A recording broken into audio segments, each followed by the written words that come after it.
Welcome back, everybody. My name is Mo, and I am here to show you my 3 favorite mobility tools and how I personally use them.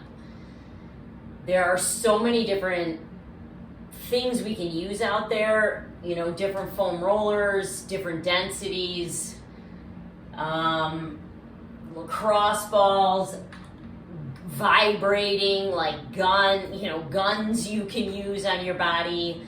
I'm keeping it real simple today, and I'm just going to show you my 3 favorite.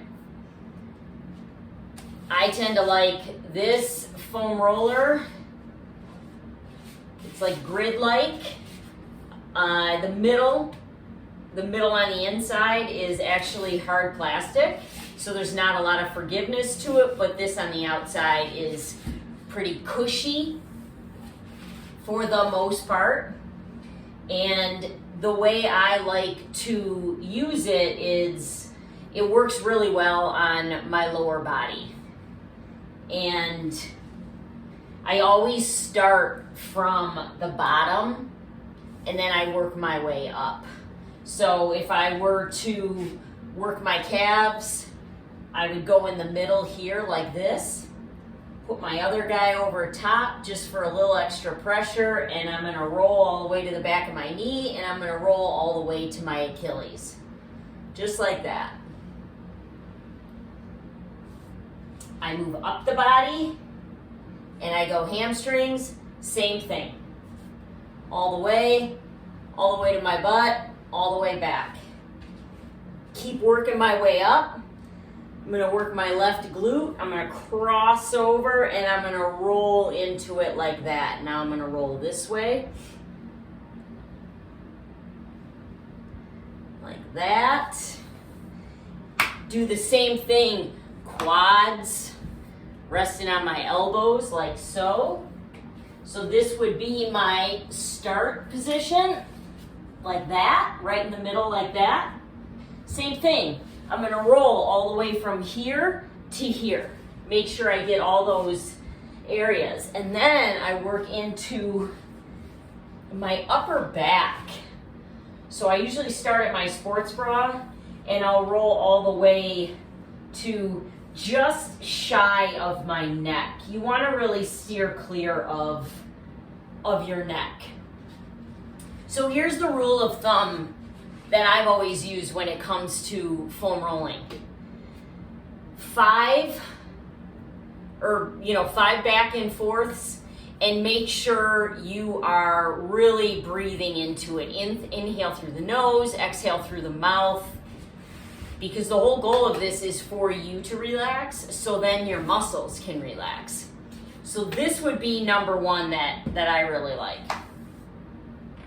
Number 2, the stick.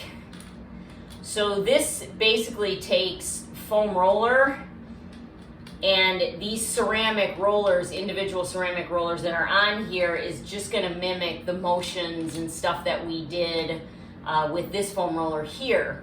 But now I have a lot more control as to how much pressure, I put on my muscles, but it's gonna have some drawbacks because with this foam roller, I can hit pretty much every spot I want. With this, I can't. It's very hard to, bring it behind your back. I mean, I am kind of doing it, but it's not the best, so it is a little limiting. But I'm gonna get to some other things that will help hit those areas without using this. It'll be using my 3rd favorite piece. So how we use this is, let's just go back to where we were before. So let's go shins. So now I'm just putting on as much pressure as I want in that area. Get in the back. I mean, I definitely have more control. I'm way more relaxed. My muscles are way more relaxed, so I feel like I'm really getting in there a lot better. Same thing, hamstrings. See, I'm hitting all the same areas I just hit. Quads, real tight spot, adductors, in here.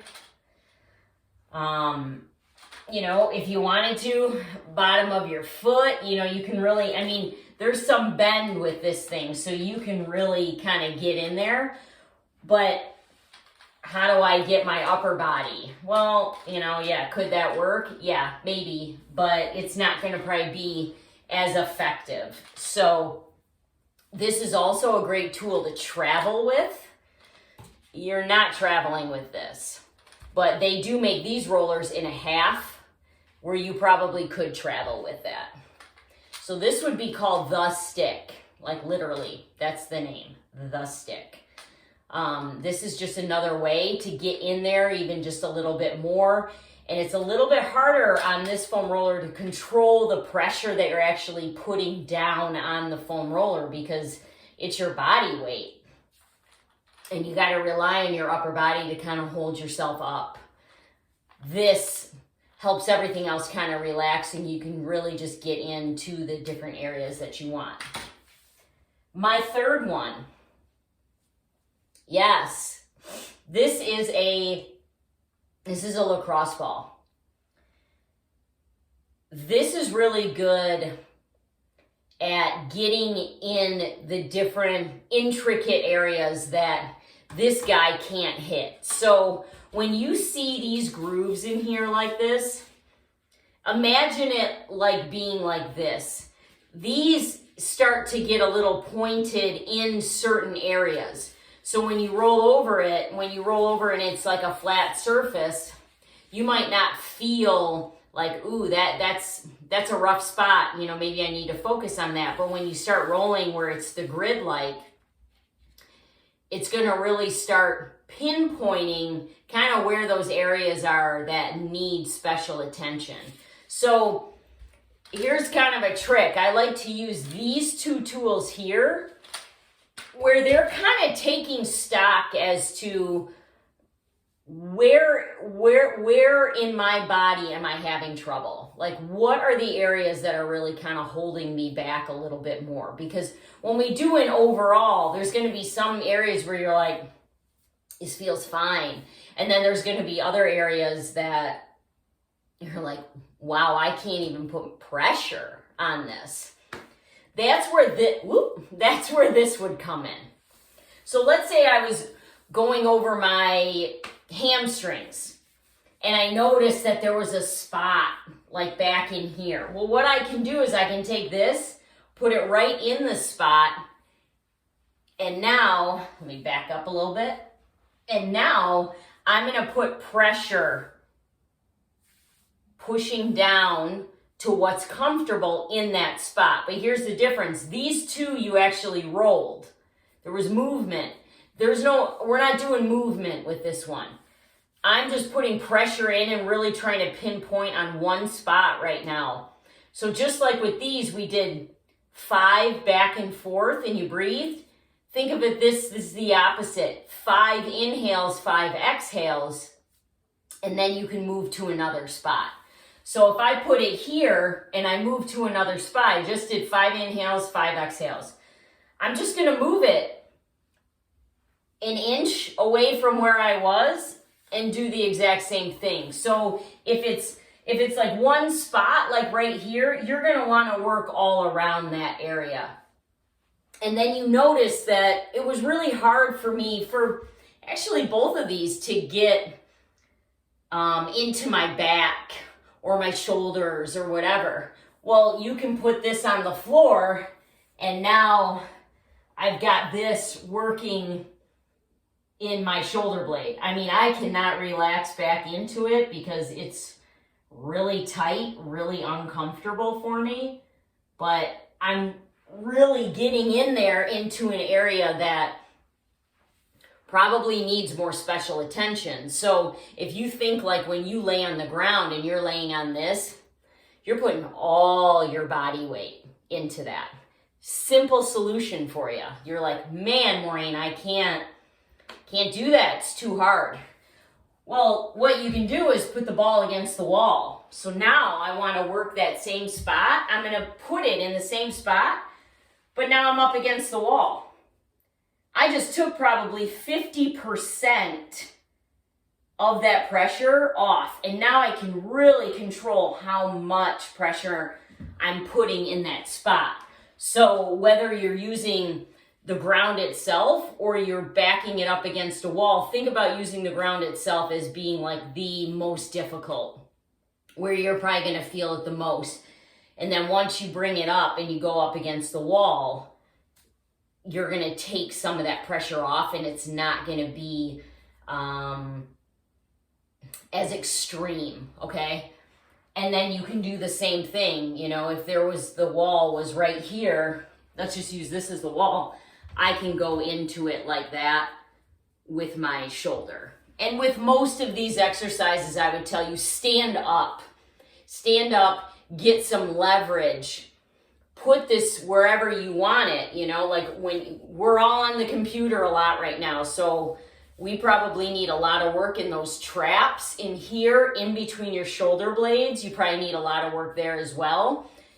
And then this just helps everything that you've already gotten with the foam roller. Maybe you want to dig in a little bit more with this ball. Now, a lacrosse ball is dense rubber. If you say, hey, Mo, I have a tennis ball at home, you're going to outgrow that really quick.